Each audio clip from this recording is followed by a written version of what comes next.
For this blind contour drawing, we're going to be working on drawing all of the fingers of the hand here, so 5 fingers. And we're outlining first, starting with the thumb in this drawing. And you can see that, again, it's not just a quick line that I'm drawing, but I'm really focused on all of the curves and edges. So I'm looking at all of the little folds in the finger here, and then I'm moving up and starting to bend that Sharpie around and really look at how it folds out, and it's not just a straight line or a quick rounded edge. So really focus on looking at all of those different textures and lines. Really try your best again to not look at the paper. It's not about how that paper is going to look, but it's about really focusing on practicing and doing the best you can, trying to actually see what's there and draw what's there versus taking a guess as to what you think is there. So it's just a great exercise to train your eye to work a little bit differently when you're drawing here. So again, I'm picking out all the highlights and shadows on the fingers and hands.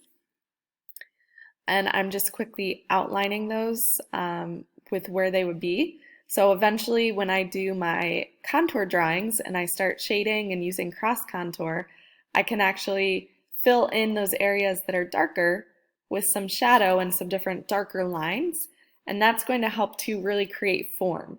So right now, if you're able to pick out highlights and shadows, it's going to really go a long way. It also helps to try to keep your pen on the paper as long as possible. So trying to do just one continuous line with these contour drawings definitely helps.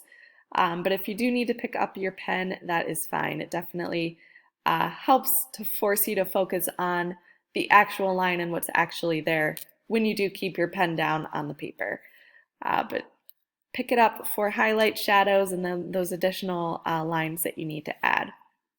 So right now I'm looking at the palm here, or the hand, back side of the hand, and trying to find where all of those darker areas are that I can outline. And if you look really close, you can see that the underside of the fingers and around the outside here is darker, and then what's closer to the viewer or to your face is going to be more highlights. So the middle of the fingers are usually going to have more of those highlights on them.